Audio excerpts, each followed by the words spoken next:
En 1985, l'URSS est une superpuissance en déclin.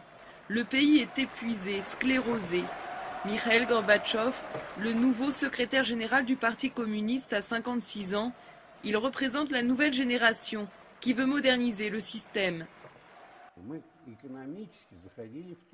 Nous étions dans l'impasse, notamment en ce qui concerne la course aux armements. On est allé au-delà de nos forces.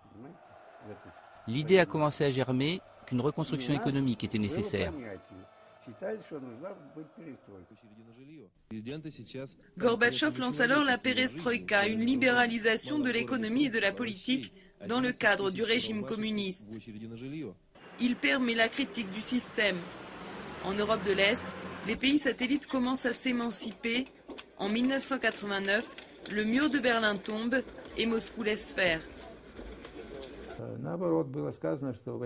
Gorbatchev a donné à nos troupes l'ordre de rester dans les casernes. Nos troupes sont donc restées dans les casernes. Gorbatchev avait apporté une nouvelle doctrine. Il considérait que les peuples devaient pouvoir disposer d'eux-mêmes. Ce vent de liberté déborde vite des pays satellites et atteint l'Union soviétique. Le Caucase se rebelle contre Moscou, les pays baltes suivent, la Lituanie déclare son indépendance. Cette fois, l'intégrité de l'URSS est menacée. En janvier 1991, Moscou intervient, l'armée tire sur les manifestants.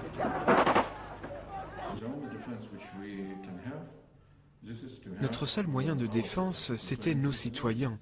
Les citoyens lituaniens étaient très préoccupés par notre indépendance et ils pouvaient ensemble défendre nos principaux bâtiments.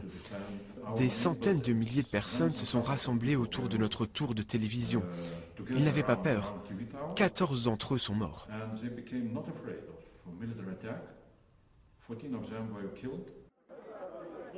L'armée soviétique finit par se retirer. Un petit peuple non armé a fait reculer Moscou.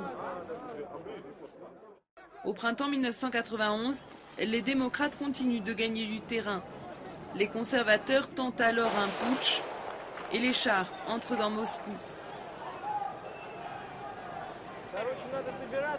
Mais la population résiste et le coup d'État échoue. Dans les mois qui suivent, les républiques soviétiques proclament une à une leur indépendance. Le 8 décembre, la Russie, l'Ukraine et le Bélarus proclament la fin de l'URSS. Le 25, Gorbatchev démissionne et le drapeau rouge est retiré du Kremlin. Я прекращаю свою деятельность на посту президента СССР.